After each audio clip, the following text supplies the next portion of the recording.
orang 10 masjid. Kita saja tahu kita siapa. Berapa banyak lagi daripada kita mula balik dulu kita tak semayang, kita tak puasa. Zaman mukui padi kita tak puasa. Zaman duk bawa bas jalan Langgak ke apa semua, zaman duk lepak di stesen bas baru tak puasa tu, tak qadha sampai sekarang ni. Setiap kali tak qadha, langkah tahun dia kena bayar fidyah. Satu hari satu cupak, RM2. Berapa tahun dah hidup ni daripada balik dulu ni? Berapa banyak, walaupun sehari mungkin kita tinggal puasa tu. Kita saja tahu kita siapa. Tu belum cerita lintas pergi sempadan lagi. Masas-masas apa kono ni zaman muda dulu. Tak cerita lagi. Nah. Jadi bila kita dapat hidayah, kita dengan Tuhan kita sedar kita siapa. Dan alhamdulillah malam ni Tuhan bagi taufik sekali.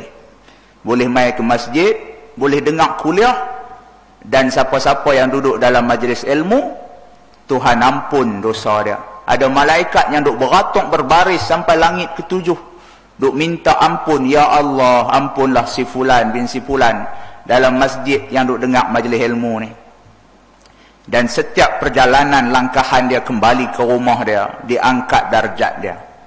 Apa maksud diangkat darjat? Bukan kau naik pangkat tak. Dia makin taqarrub di sisi Allah, dia makin dekat. Mau kalau kerja apa, duk apa itu kan, dia tak boleh pi jusasi kan, dia tak naik pangkat. Yang kata angkat darjat ni di sisi Allah Subhanahu wa taala. Hidayah ni milik mutlak Allah. Kita kena selalu berdoa pada Allah Subhanahu wa taala supaya dapat hidayah. Sebab tu bila kita mangkit sembahyang subuh, mula sekali kita doa pada Allah apa dia? Allahumma hdini fi man hadait. Ya Allah, bagi aku hidayah macam orang-orang yang engkau telah beri hidayah. Benda paling besar namanya hidayah. Nabi Muhammad sallallahu alaihi wasallam, Nabi kita, dibesarkan oleh pak saudara dia, pak menakan dia yang bernama Abu Talib bin Abdul Muttalib. Sejak umur 8 tahun sampai Nabi umur 51 tahun sebelum peristiwa Isra wal Mi'raj, Abi Talib sakit dan nazak nak mati. Nabi Muhammad kata kepada Abi Talib, sebutlah la ilaha illallah. Sebut la ilaha illallah, pak menekan. Aku akan jamin engkau. Aku akan minta pada Allah Ta'ala supaya ampun semua dosa engkau. Abu Talib duk lipok. Nak sebut tak sebut, nak sebut tak sebut. Abu Jahal waktu tu, pemimpin nombor 1 dalam negara Mekah. Dia kata, Abi Talib, kita sama-sama AJK, sama-sama majlis tertinggi. Hang jangan buat leceh, dia kata. Hang takkan nak tinggal agama datuk nenek kita. Kita orang Arab Quraisy, bangsa hebat. Abi Talib sengak habis yang tu ya. Turun ayat surah Qasas ayat 56 bila Nabi bersedih. Allah sebut dalam Al-Quran surah Qasas ayat 56, kata Allah, a'udzubillahi minasyaitonir rajim, innaka la tahdi man ahbabta.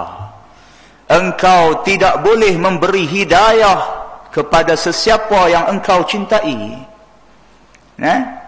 Innaka la tahdi man ahbabta walakin Allah yahdi man yasha. Tetapi Allah lah yang memberikan hidayah kepada orang yang dia kehendaki. Sesiapa yang Tuhan kehendaki, Tuhan beri hidayah. Maka hidayah ini adalah milik mutlak Allah. Hari kita buat baik macam malam ni, jangan kita sangka kawan-kawan kita tak main masjid tu tak baik. Jangan sangka macam tu. Hari ini kita dapat hidayah dan taufik, Tuhan bawa main kat kita hari ini masjid. Esok belum tentu hidayah tu milik kita. Esok mungkin kawan kita tu dapat hidayah, dia lebih baik pada kita dan hidayah tu diangkat pada kita. Berapa ramai kita tengok orang sekeliling kita dulu kan, 30 tahun dulu ni, takbir keluar urat leher, ruyuk lah, tak ada lah hari ni. Yang kata hidayah, dia boleh berubah yang kata manusia ni. Abang kepada Profesor Hamka, waktu Hamka hidup tahun 70-an, Hamka mati tahun 82. Tahun 70-an abang dia masuk Islam, orang kuat Islam lah, daripada keturunan orang baik-baik, keluarga besar, agamawan ayah dia. Bila Hamka mati tahun 82, abang dia pada tahun 84 masuk Kristian. Sebab gila kat satu perempuan janda, janda tu Kristian, dia masuk agama Kristian, mati kafir. Keturunan orang baik-baik belum menjamin hidayah tu kekal sampai bila-bila.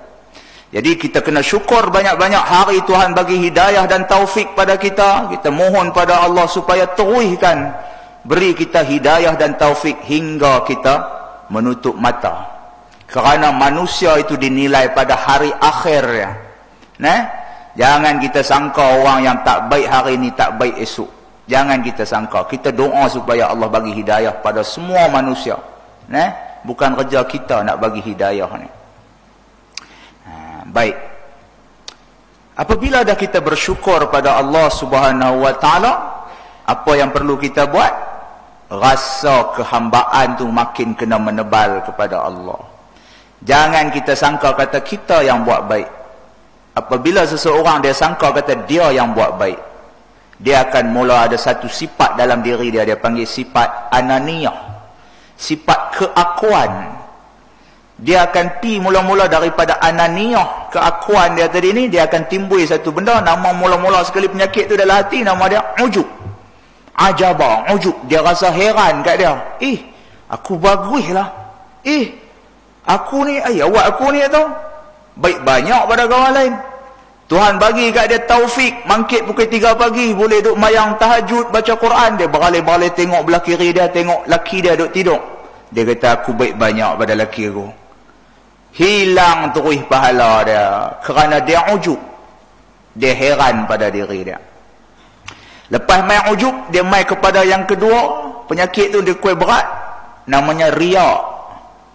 Ro'a, tengok. Nak bagi orang tengok. Dia bubuh up dalam status Instagram ke Facebook ke apa ke. Alhamdulillah. Dan semayang tahajud. Kan? Lepas tu selang 2 minit nanti duk tengok berapa orang like kan. Selang 2 minit kita duk nak belek handphone. Sama tu imam bagi salam tak dan lagi nak istighfar. Duk keluar handphone selalu tengok berapa orang like tahajud semalam. Ini dia panggil riak. Habis. Nabi kata riak tu membakar seumpama api memakan kayu api. Tak ada hilang, tak ada. Kayu orang tak panggil kayu lah. Semayang orang tak panggil semayang lah. Jadi abu habis. Seterusnya yang ketiga, penyakit yang nanti main yang paling bahaya sekali. Dia serupa penyakit buah pinggang lah. Kencing manis gagah-gagah lagi, sakit jantung gagah-gagah, pi kena buah pinggang. Seminggu ya, dia kena mati. Buah pinggang kondem terus, tak boleh tapis darah. Penyakit yang seterusnya namanya takabur, kibriya, rasa besar pada orang lain. Dia rasa dia alim pada orang lain. Dia rasa dia bagus pada orang lain. Dia rasa dia tahu pada orang lain. Rasa takabur ni lah yang menyebabkan syaitan, bapak segala syaitan yang bernama Azazil terkeluar daripada syurga. Ana khairu minhu, aku lebih baik daripada dia Adam. Kenapa aku perlu tunduk respect kepada Adam, sedangkan dia spesies terakhir yang kau ciptakan, dicipta daripada tanah, asal usul yang sangat teruk, hina. Nampak? Dia alim.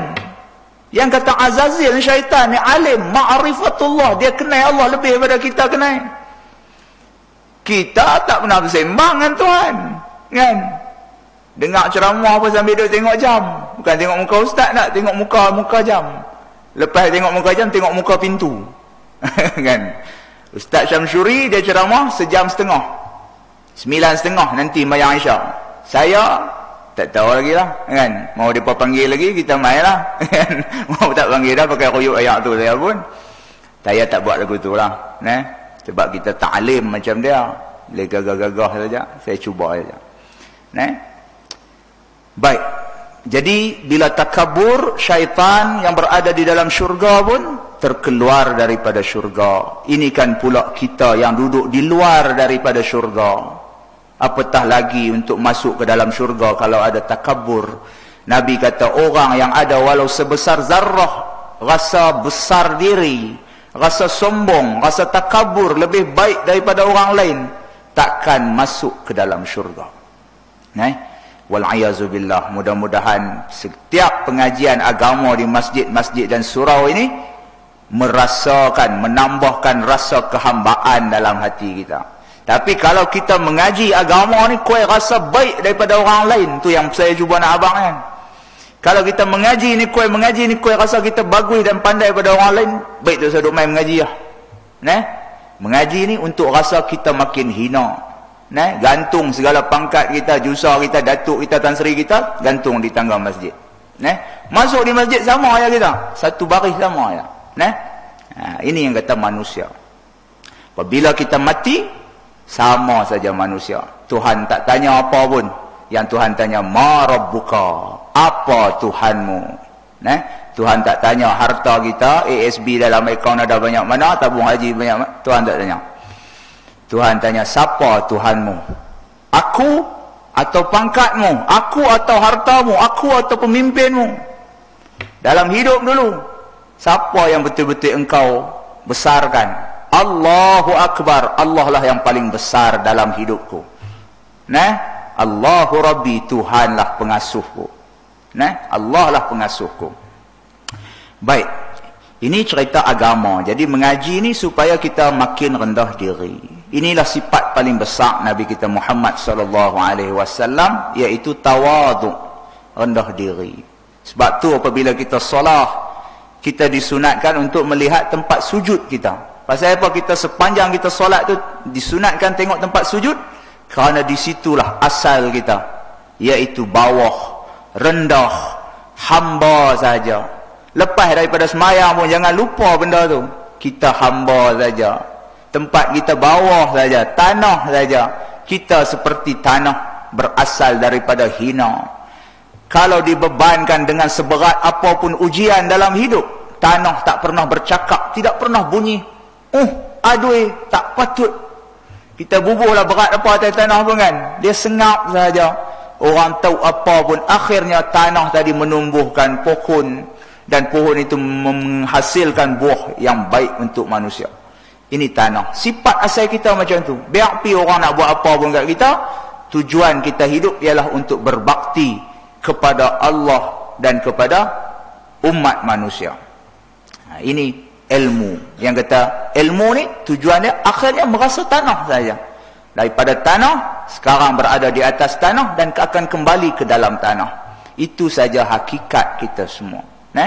Jadi tujuan mengaji agama ni ialah untuk mendapatkan kesedaran itu.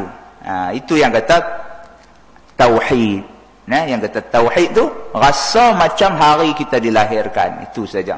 Waktu kita beranak mai dulu, apa pun tak ada. Balik nanti pun, apa pun kita tak bawa balik. Baik. Seterusnya, kita akan membaca seperti Ustaz Badrul Hafiz bagi tahu tadi. Setiap Selasa minggu pertama, setiap bulan, jika diizinkan Tuhan, kita akan sambung kitab yang pernah didiskusikan oleh sahibus samahah, Ustaz Datuk Syamsuri Haji Ahmad.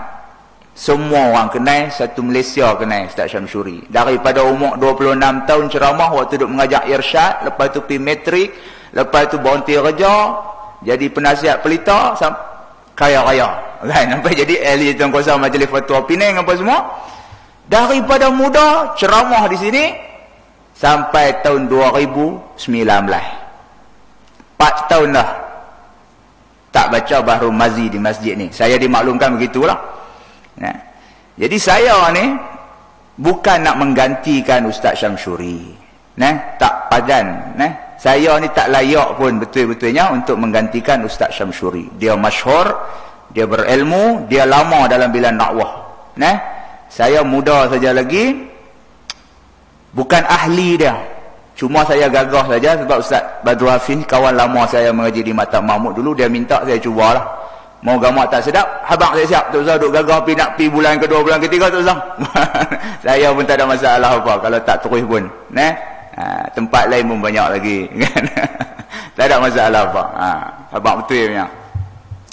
Okey, jadi dia kata sebab dah Ustaz Syamsuri mengajar di sini pun 20 tahun apa semua, Dia kata mau kalau ustaz ulang balik, dia jadi nanti tak dan habis baru mazi, tuan-tuan dengar habis dulu lah.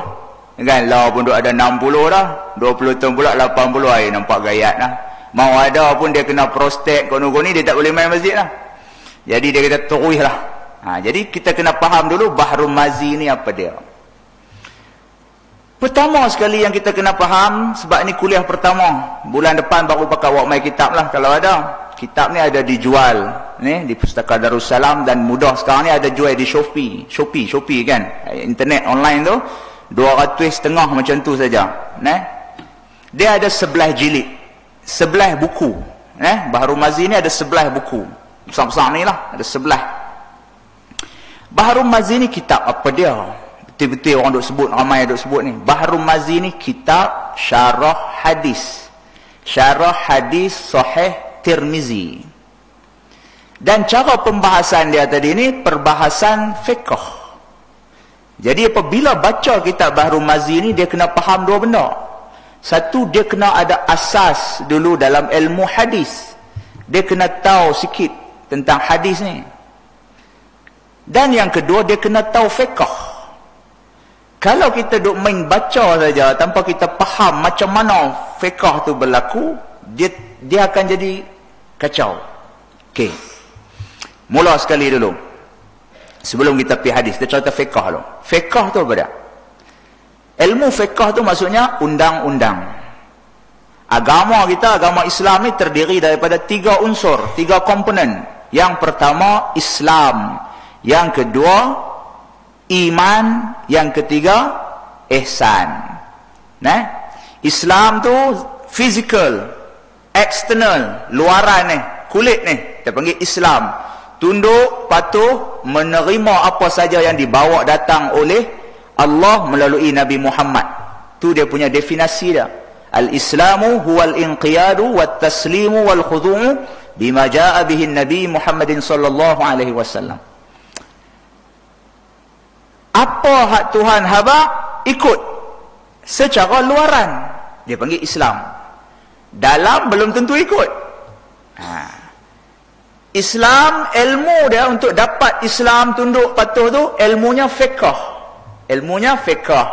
Mekanisme dia, medium, platform untuk dapat faham Islam yang betul itu. Pakai cara Islam, nikah cara Islam, bergaduh cara Islam, bercerai cara Islam, jual beli cara Islam, hutang piutang cara Islam. Maksudnya kena mengaji fiqh. Yang kedua, iman, internal, dalaman. Tunduk dan patuh apa saja yang Tuhan suruh melalui kalam Nabi Muhammad secara dalaman. Dia panggil iman. Iman ni Allah dengan hamba tu saja tahu seseorang tu beriman ataupun tidak. Kalau orang luar saja dia terima, kita dengar dia mengucap 2 kalimah syahadah, kita kira dia Islam. Dia mati, simpan cara Islam, faraidkan harta dia. Walaupun mungkin dalam dia tak terima pun apa hak Nabi habaq tadi ni, dia panggil orang tu munafik. Yang akan balik pergi sana luaran atau dalaman. Yang balik tu fizikal atau ruh yang balik. Jasad kita ni asal tanah, balik ke tanah. 7 hari pecah perut, tinggal tulang angka. Yang balik kepada Allah, disimpan di Aliyin, satu tempat di atas langit ke-7, adalah ruh. Ruh tu adalah tempat duduknya iman. Allah tengok seseorang tu Muslim dan mukmin di hati dia. Kita hak duduk atas dunia ni, sukat orang di luar saja. Iman orang kita tak tahu. Baik. Macam mana nak mengaji ilmu iman? Mekanisme dia ialah ilmu tauhid, usuluddin, aqidah, semua itulah.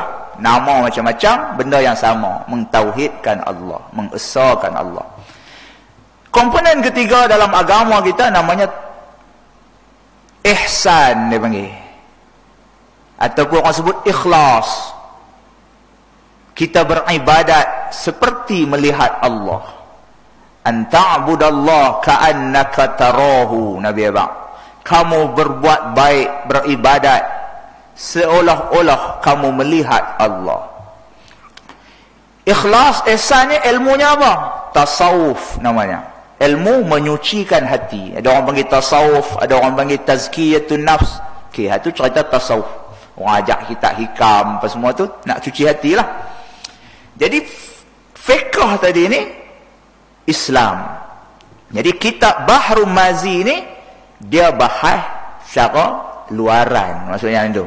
Dia bahas undang-undang, syariat, fiqh, sah, batal, haram, halal.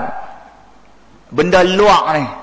Adapun benda hak nak balik pergi ke Tuhan tu hak dalam tu. Nah. Tapi kalau kulit buah tadi ni, tengok kulit tu pun dah pelehung dah. Dah berlubang dah. Agak-agak isi tu elok tak? Mau di luar pun semayang pun kita tengok tu dia punya kan. Iman dia kita risau lah. Kan? Kalau kulit tak elok, selalunya isi pun tak elok. Kalau kulit elok, tak tentu lagi isi elok. Sebab tu kita tengok orang hak baik di luar ni, tak tentu lagi iman dalam dia pun. Dan yang paling elok tu ialah ihsan ataupun ikhlas tadi, dia panggil manih pada isi tadi ni. Akhlak.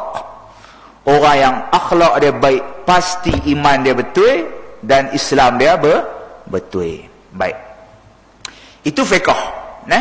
Apabila kita nak memahami ilmu fiqh, dia kena belajar yang pertama sekali hak kitab-kitab fiqh tu ajar ni, kitab-kitab fiqh ni dia ajak buah tu, buah undang-undang tu. Dia tak ajak perdu cara nak keluar hukum tu, nak istimbat dia panggil, mengeluarkan hukum tadi ni, kena belajar. Kok mana pun nak dapat fiqh ni, dia kena belajar ilmu qawaidul fiqhiyah, kaedah-kaedah fiqh yang dibuat oleh Imam Muhammad Idris Asy-Syafi'i. Imam Syafi'i yang buat kaedah fiqhiyah. Ada juga pendapat kata yang buat kaedah fiqhiyah ni ialah Imam Abu Hanifah. Tak apalah siapa pun, ilmu usul fiqh dia panggil. Kaedah fiqhiyah ni kena ada dulu, baru dia boleh buat undang-undang.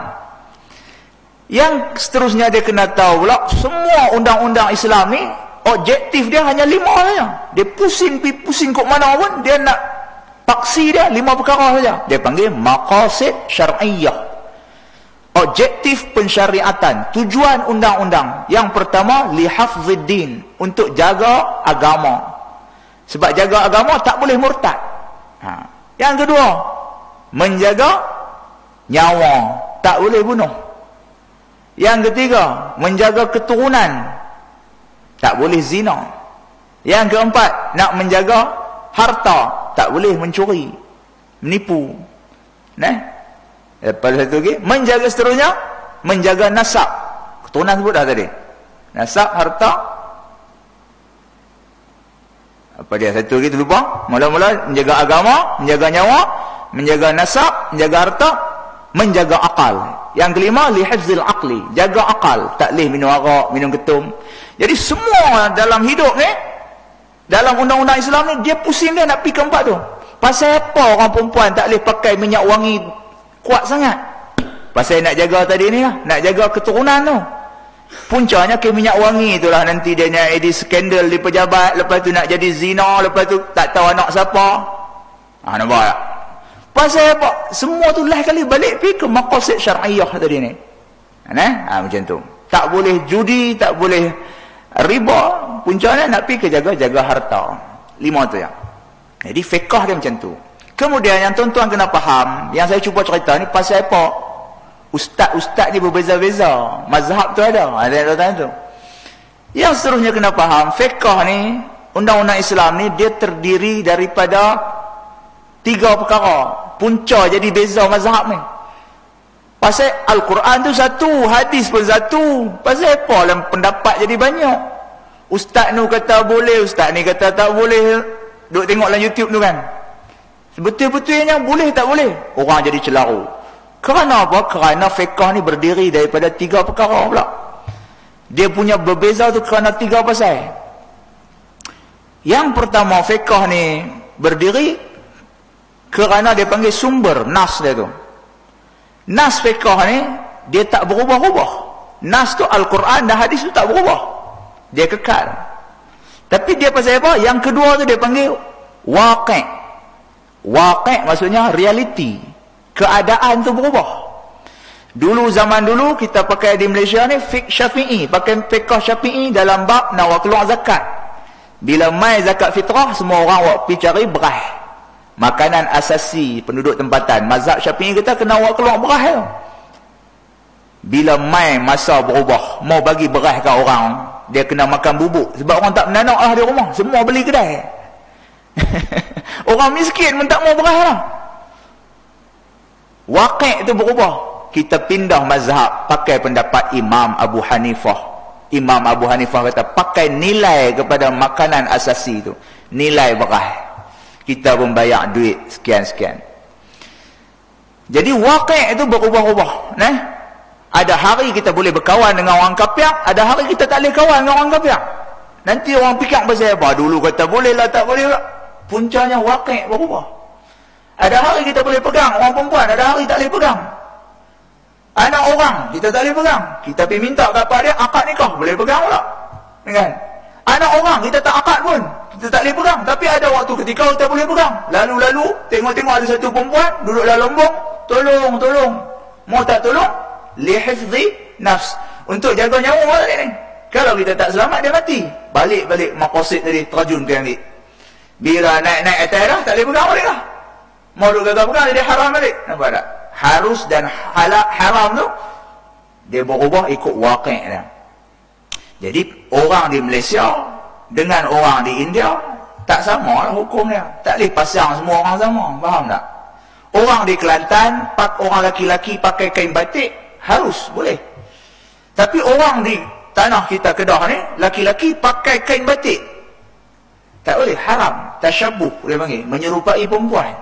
Orang panggil darai. Hukum tu berbeza-beza, faham tak? Jadi macam tu, okey, waqi'. Yang ketiga dalam fiqh ni, pasal apa berbeza pendapat ulama ni? Kerana mujtahid. Pertama nas, kedua waqi', ketiga mujtahid. Mujtahid tu ulama tu sendiri, scholar tu, orang yang layak buat fatwa tu. Dia tu berbeza, manusia berbeza-beza. Pasal apa dia berbeza? Mujtahid tu apabila dia tengok nas tu, dia interpretasi dia tu berbeza. Nabi kata sekian, kau ni faham lagu ni. Imam Syafi'i faham lagu ni, Hanafi faham lagu ni, Hambali faham lagu ni. Contoh macam ni, saya kata, tuan-tuan hak duduk tengah makan di belakang tu, simpan sikit nasi, kata saya. Satu Pak Long dia kata, ustaz tu lapak nasi, sebab tu dia suruh simpan. Satu Pak Long pula kata, ustaz kenyang, sebab tu dia tak mau makan lah ni. Siapa yang betul? Betul-betul saya lapak ke saya kenyang? Simpan sikit nasi kat saya. Seorang kata saya sedang lapak, seorang kata saya sedang kenyang. Siapa yang betul? Soalan ni. Dua-dua betul. Dua-dua betul. Yang tahu maksud tu siapa? Kawan nak cakap tu lah, saya lah. Yang tahu maksud Nabi kata tu siapa? Nabi Muhammad sendiri ya tahu. Jadi mujtahid ni, dia punya interpret dia bersungguh-sungguh ijtihad, buat keluar satu hukum daripada nas yang sama, waqi' yang berbeza-beza. Mujtahid tu sendiri interpret dengan ilmu dah. Ilmu manusia tak sama. Sebab tu manusia ni hukum dia berbeza-beza. Faham tak? Baik. Jadi Bahrul Mazi ni kitab fiqh, tapi dia bahas nas terus. Dia ambil nas hadis, masuk mai, dia suruh kita baca hukum dia. Bukan manusia, orang awam ni boleh faham betul-betul. Saya nak abang ni, kitab ni bukan kitab kecil, kitab besar. Yang patut baca Bahrul Mazi ni ulama. Orang biasa boleh baca dengan suruhan bimbingan ulama. Ada pun nak buat keluar hukum, tuan-tuan tak boleh selok pergi Bahrul Mazi baca. Tak boleh sapu muka, adalah haram. Kita pun pihak abang cerita ke orang tak boleh haram. Tak boleh. Baca baru jumpa satu hadis, kita duk habaq satu Malaysia kata benda tu tak boleh. Jangan buat macam tu. Sebab dia waqi' berbeza. Kitab ni ditulis 70 tahun dulu.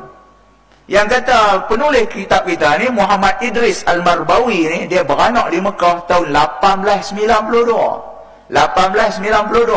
Sampai 10 tahun 1902, dia dengan mak dia apa semua balik ke Lubuk Merbau ni, ke Perak ni. Balik mai hafal Al-Quran 10 juzuk, umur 10 tahun. kemudian masuk sekolah Lubuk Merebau, mengaji pondok apa semua Perak, lain kali yang dia boleh ilmu agama ni betul-betul yang kata akhlak, ilmu ihsan tu, dia mengaji daripada Tok Kenali di Kelantan. Dia lintah, yang kata dia lintah kat dalam hutan Titi Wangsa tu, naik atas rimau daripada Selatan, yang kata kewalian pengarang kitab ni. Dia mengaji dengan Tok Kenali di Kelantan. Tok Kenali semua orang kenal, tak pakai kasut, pergi jumpa Sultan tak pakai kasut kan. Manusia ni sama yang bagi dia. Kita pula bukan kata Sultan kan. Pakai tie bagi tengah hari, tengah kembang pun pakai kan. Punya ni kita ni kan. Manusia tu besar lah hidup kita. Pakai tak apa, tak pakai tak apa, cuma jangan besar dalam hati kita lain daripada Allah. Bila Muhammad Idris Al-Marbawi ni tulis kitab ni, dia baca fiqh tu, dia ambil hadis Tirmizi, kumpulkan dan dia syarah mengikut waqi' zaman dia tulis. Waktu tu orang Melayu tak merdeka lagi. Sekolah-sekolah sekular ni ada 2-3 buah ya di Malaysia ni. Waktu tu negara Israel tak ada lagi. Israel tu tahun 30-an. Perang Dunia Kedua tak ada lagi. Waqi' tu. Faham tak? Jadi kalau kita nak ambil ilmu fiqh ni, kita nak rujuk siapa? Jangan terus rujuk Baharul Mazi ni. Kena rujuk dengan Jabatan Mufti Negeri Kedah Darul Aman. Buka laman rasmi dia, fatwa dia. Boleh tak boleh? Nampak tak? Saya habaq ni sebab ada tok-tok guru pondok ni, kawan-kawan kita juga, dia kata keluar zakat pendapatan ni mana ada dalam agama. Terus ada orang keluar potong gaji tu, tak boleh. Syafi'i mana ada? Sungguh memang tak ada dalam mazhab Syafi'i. Dia kata memang sungguh dalam kitab memang tak ada. Sebab kita taklid mazhab Hanafi. Sultan kita ulil amri suruh buat keluar. Kita kena ikut pemerintah negeri kita. Di Kedah, bila nak menikah, jabat agama buat SOP, nikah kali yang kedua, kena panggil perempuan pertama tu main bincang di mahkamah ni. Kan? Hang nak apa? Nak rumah sebiji ke? Nak duit berapa banyak ke? Di negeri Perlis tak gaduh. Kan? Undang-undang tu dia tertakluk pada negeri tu. Kita tak boleh pegang-pegang kitab. Dia kata Nabi Muhammad menikah, tak pernah sekali pun pergi minta bini dia dulu sign borang apa semua. Ni semua bid'ah, karut. Jabat agama tak boleh pakai, pergi bakar wang. Tak boleh. Tak boleh. Saya nak faham tak? Kena faham dulu yang tu. Walaupun kita baca kitab Baharul Mazi, kitab hebat, syekh besar, wali besar, anak murid Tok Kenali, tokoh Ma'al Hijrah, orang memang hebat sungguh, buat semua orang mengaji Quran Arab dalam ni, semua mengaji. Kamus Al-Marbawi. Kamus Al-Marbawi tu dia tulis tahun 1924. Tahun kerajaan Turki Osmaniyah tu kalah. Mustafa Kemal Atatürk tu mula-mula jadi presiden pertama Turki. Tahun tu dia buat kamus tu. Kita pergi ambil kamus Marbawi duk baca. Dia ada perkataan hak damala tak ada lah dalam kamus tu. Faham tak? Bukan kata kamus tu tak hebat. Kamus tu baik. Tapi ilmu ni hidup. Manusia ni berubah-ubah. Waqi' berubah. Faham tak? Jadi kita kena faham betul-betul dulu fiqh tu apa dia. Nah, tu yang pertama. Kitab-kitab Baharul Mazi ni dia dibukukan kepada 11 buku. Dalam tu kalau kita buka dia ada 22 jilid. Dia panggil juz'un. Ada 22 bahagian. Ustaz Syamsuri duk ceramahkan Maja'a bab satu, ini satu fasal pada menyatakan sekian-sekian. Kita menggunakan kitab Baharul Mazi jilid 14. Kita pun duk jilid 14 lagi, buka pun jilid duk belah-belah semua di jilid nak mana. Betul-betul berapa jilid Baharul Mazi ni? Saya abang tak siap. Kok minggu depan, bulan depan orang tak panggil lah. Baharul Mazi ni ada 22 jilid. Nah, dalam tu dia ada 22 juzuk. Tapi dibukukan 11 buku. Okey. Lepas tu cara penulisan dia, metod penulisan apa dia Syekh Idris Marbawi ni, cara dia tulis. Dia tulis tu ikut bab fiqh. Dia ikut bab-bab fiqh tu lah, tu yang ada 22 bab. Dalam kitab kita ni ada berapa hadis? Hadis dalam kitab ni ada sebanyak 3,016 hadis. Daripada 22 juzuk tadi ni, ada 3,016 hadis. Hadis Nabi Muhammad, kalam Nabi Muhammad, perbuatan Nabi Muhammad, ikrar Nabi Muhammad ni betul-betul ada berapa? Ada jutaan. Nabi takkan cakap 3,000 patah lah. Tak. Yang dikumpulkan. Yang ni pun satu benda kita kena faham tak? Yang pertama dulu kita faham. Okey, kitab hadis ni yang diiktiraf ada 6. Dia panggil Kutubus Sittah. Kitab-kitab yang 6. Sahih Bukhari, Sahih Muslim, Sahih Ibnu Majah, Sunan Tirmizi, Sunan Nasa'i, Sunan Abi Daud. Daripada 6 ni, ulama berbeza pendapat, terutama kitab Abi Daud. Sama-sama ulama kata tak boleh pakai kitab Abi Daud ni. Sebab dalam tu ada hadis palsu pada.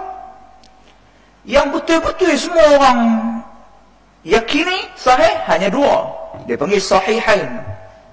Iaitu Sahih Bukhari dan Sahih Muslim. Siapa tolak hadis dalam Bukhari tu, dia hampir-hampir keluar daripada agama.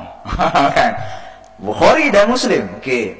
Itu pun zaman kita hidup ni, ada orang, ada nangoi juga pergi kata dalam Bukhari pun ada tak betul 1-2 hadis. Sebab tak kena dengan selera orang.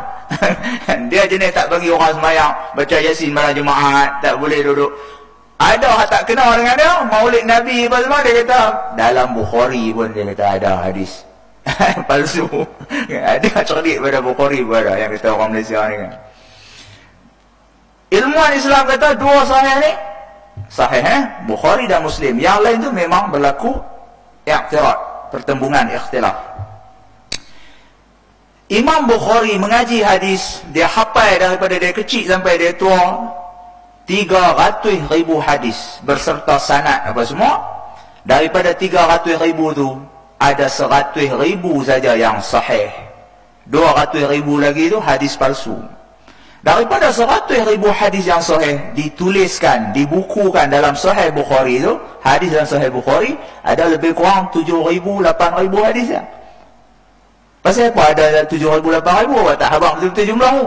Sebab ada yang penulis, kalau hadis berulang tu dia tulis sikit. Ada orang ada ikut cetakan Beirut lain, cetakan Al-Halabi di Mesir lain, cetakan. Ada yang cetak 7,000 hadis, ada yang kata 8,000 hadis, 9,000 hadis. So hadis dia hak lagi 90,000 tu gimana? Hadis lagi 90,000 dia tak tulis pun dalam buku dah. Walaupun sahih dan dia yakin, sebab ucapan tu maksud dia nak lebih kurang sama. Simpan sikit nasi kat saya, jangan makan nasi lagi, taruh sikit, jadi perkataan tukar-tukar dan sebagainya. Macam tu. Jadi bila satu orang mai satu cerita hadis dan sebagainya, kita baru pergi duduk buka kitab hadis ni, jangan duk kata hadis ni palsu, senang-senang. Hak tu saya nak abang. Mungkin kawan tu sebut tu duduk dalam 90,000 hak tak dibukukan tu. Sebab kawan tu mai mungkin daripada Yaman, keturunan Habaib, keturunan Syarif, keturunan Said, keturunan Aitrah Nabi Muhammad. Keturunan Nabi Muhammad, depa dulu ni tak berani mengaku kata depa keturunan Nabi Muhammad. Kerana selepas Sayyidina Ali dibunuh di Iran, lepas dia kena bunuh, naik sahabat Nabi. Sebelum tu naik dulu anak dia, Hasan, selama 6 bulan perintah. Hasan perintah dan 6 bulan dia buat tahkim. Dia bincang balik dengan sahabat Nabi yang bernama Sayyidina Muawiyah. Bagi kerajaan, tapi bagi syarat jangan buat monarki. Muawiyah perintah, Muawiyah bagi ke anak dia buat monarki, Yazid bin Muawiyah. Sebab dia tak ada anak laki-laki lah. Hak tu seorang yang ada pun. Walaupun anak tu bukan dia belah pun, dia bagus. Tapi anak dia ni janda dia belah. Dia ambil satu perempuan Arab, orang Ulu, mai duduk di istana dia di Syria, di Damsyik. Perempuan ni tak rupa nak bagus, tapi mengandung. Waktu balik tu mengandung, waktu dia cerai, balik pergi di kampung, duduk belah Yazid ni sampai jadi besar. Dengan dendam apa semua, Yazid dah besar, dia pergi cari ayah dia Muawiyah. Muawiyah waktu tu pun dia pun tak ada siapa dia nak bagi. Kerajaan pun nampak kucar-kacir, dia terpaksa bagi kepada anak dia. Empire Bani Umayyah perintah selama 84 tahun. Zaman tu semua orang hak keturunan Sayyidina Ali, keturunan Hasan dan Husin, keturunan Nabi Muhammad daripada Fatimah, Siapa pun tak berani kata Said. Lah ni bukan mengaku Said. PU Said lagi Said nanu Said ni. Hak beranak ke Jumaat pun nak sebut Said juga kan. Habib semua. Sebab orang salam cium tangan. Kan orang bakal nak pergi ambil berkat. Zaman Empire Umayyah mengaku keturunan Nabi ya. Pancung tu. Mereka ni lari tinggal Madinah, pergi duduk di Yaman, duduk sembunyi di Yaman, lari pergi ke Morocco, lari pergi merata negara Afrika, Sudan, guna-guna. Siapa pun tak berani mengaku kata dia keturunan Nabi Muhammad. Jadi hadis-hadis yang dibawa oleh Sayyidina Ali, oleh Hasan, oleh Husin, tidak dibukukan. Yang dibukukan cuma hadis yang diriwayatkan perawi yang paling banyak namanya Abu Hurairah. Nombor 2, Aisyah. Sebab Abu Hurairah dengan Aisyah ni mereka baik. Mereka ni golongan sahabat yang menentang tim Sayyidina Ali. Hak geng tim Sayyidina Ali ni semua sengak, tak berani tulis hadis ni. Nampak tak? Jadi kalau mainlah satu syekh mana apa semua, jangan mudah-mudah kita terima dan jangan mudah-mudah kita tolak. Sebelum kita siasat betul-betul. Mungkin sanad hak kawan tu bawa walaupun tak ada dalam Bukhari, tak ada dalam Muslim, tak ada dalam Kutubus Sittah, mungkin hadis tu sahih. Faham tak? Kalau kita senang-senang pergi kata palsu, yang bawa tu beradik Nabi, keturunan dia nak jadi masalah balik kat kita. Baik kita sengap dia. Terima pun tidak, tolak pun tidak, lebih selamat daripada kita duduk pergi ceramah kan. Macam-macam kita duduk ceramah, tengok mereka je dalam ceramah, geng polis ceramah kan. Mai keturunan Nabi daripada Morocco, dia kata ini satu skamer dia tak, tengok muka pun nampak skamer. Kalau dia sengap itu pun bagus kan, daripada pergi tuduh satu orang skamer dan sebagainya. Jadi hadis ni begitu. Jadi secara luarannya ilmu hadis mesti ikut riwayah dalam 6 tadi ni. Walaupun dalam 6 kitab hadis tu ada juga yang palsu, macam Abi Daud tadi ni. Betul-betul tuan-tuan pegang Bukhari dengan Muslim, pasti dah sahih. Adapun hadis hak lain tu mungkin juga sahih, jangan mudah-mudah palsukan, tu maksudnya. Itu tentang hadis. Kemudian hadis-hadis Nabi SAW ni ditulis dalam kitab Bahrul Mazi ni, dia bubuh number. Setiap juzuk tu, kan ada 22 juzuk, setiap juzuk tu dia tulis balik. Nombor 1, nombor 2, nombor 3, dia tulis macam tu. Dan dia bahas tu ikut tajuk, ikut masalah dia. Dia ada 242 jenis masalah. Dia ada berapa ribu masalah ni. Dalam kitab Bahrul Mazi ni ada hampir 10,000 masalah dituliskan. Masalah satu dia kumpulkan begitu. Jadi kita duduk di bab juzuk yang ke-14. Kita duduk bahas tentang perubatan Islam. Itu yang Datuk Syamsuri bounty dulu ni. Cerita tentang perubatan Islam. Jadi saya pikir tu saya duduk baca lagi lah kan.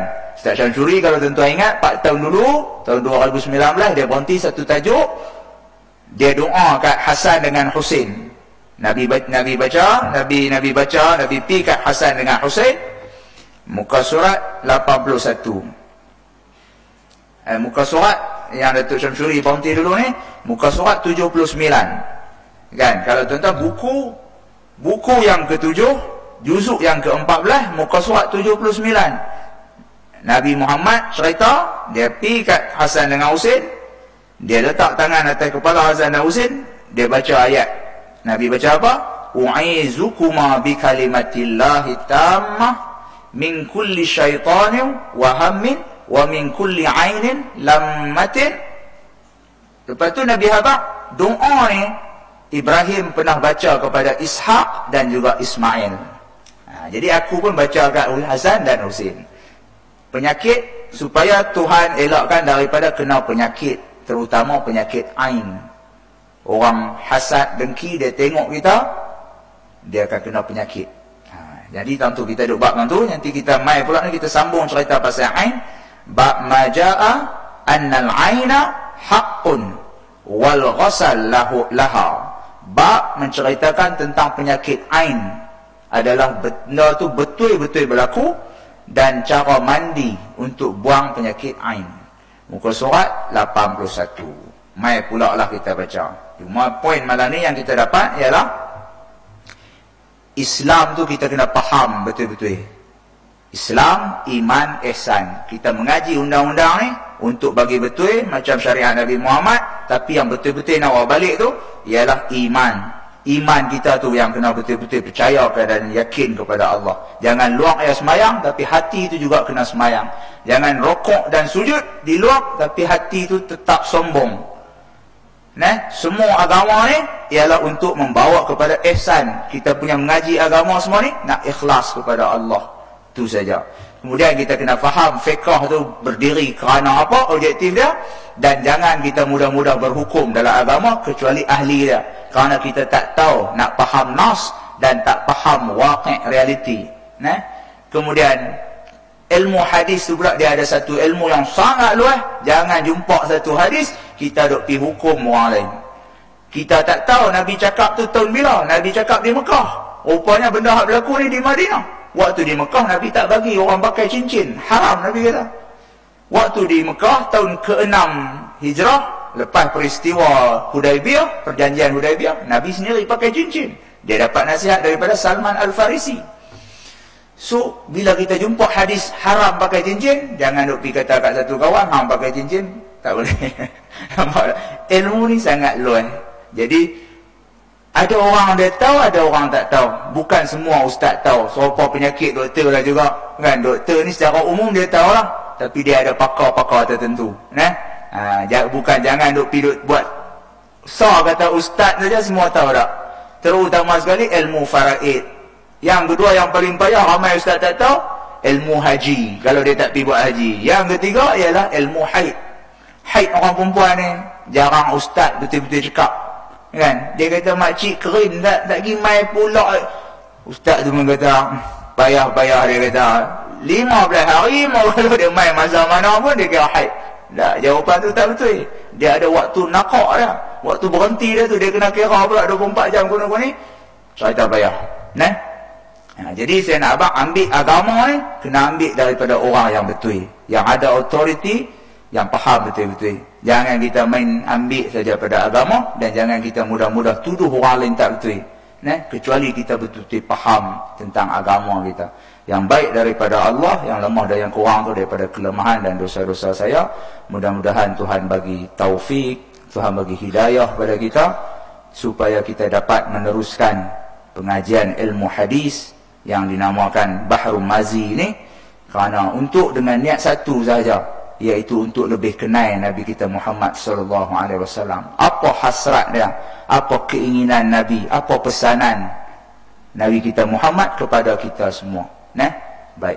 Bismillahirrahmanirrahim. Alhamdulillahirabbil alamin, wassalatu wassalamu ala asyrafil mursalin sayyidina wa habibina Muhammad wa ala alihi wa ashabihi ajma'in. Allahumma faqihna fid din wa 'allimna at-ta'wil wahdina ila siratikal mustaqim. Ya Allah, ya Tuhan kami, ampunilah semua dosa-dosa kami, ya Allah. Dosa-dosa kecil, dosa-dosa besar, dosa-dosa yang kami sembunyikan daripada mata-mata manusia, ya Allah. Ampun semuanya, ya Allah. Ya Allah, izinkan lidah kami untuk menyebut kalimah La ilaha illallah di akhir hela nafas kami nanti, ya Allah. Ya Allah, ya Tuhan kami, izinkan kami untuk melihat wajah Nabi yang mulia, ya Allah, di dalam tidur dan jaga kami, ya Allah. Izinkan kami untuk selalu berziarah kepada Nabi di Madinah, ya Allah. Ya Allah, izinkan kami untuk mencium tangan Nabi yang mulia di mahsyar nanti, ya Allah. Ya Allah, izinkan kami dan seluruh ahli keluarga kami untuk sama-sama melangkah bersama Nabi ke dalam syurga, ya Allah. Bukanlah kerana nikmat syurga yang begitu indah, tetapi di dalam syurga kami dapat selalu bersama dengan baginda Nabi dan dapat melihat zat-Mu yang mulia, wahai Allah. Rabbana atina fid dunya hasanah wa fil akhirati hasanah wa qina azaban nar. Sallallahu alaihi sayyidina Muhammadin wa ala alihi wa sahbihi wa baraka wa sallam. Alhamdulillahi rabbil alamin. Assalamualaikum warahmatullahi wabarakatuh.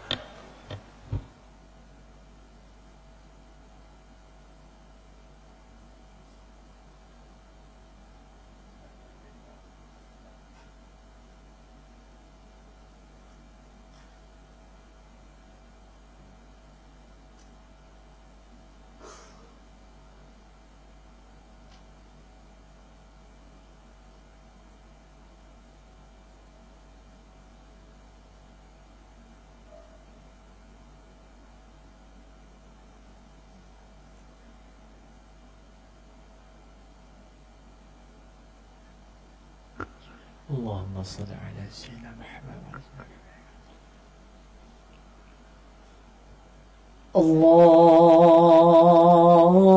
الله أكبر الله أكبر الله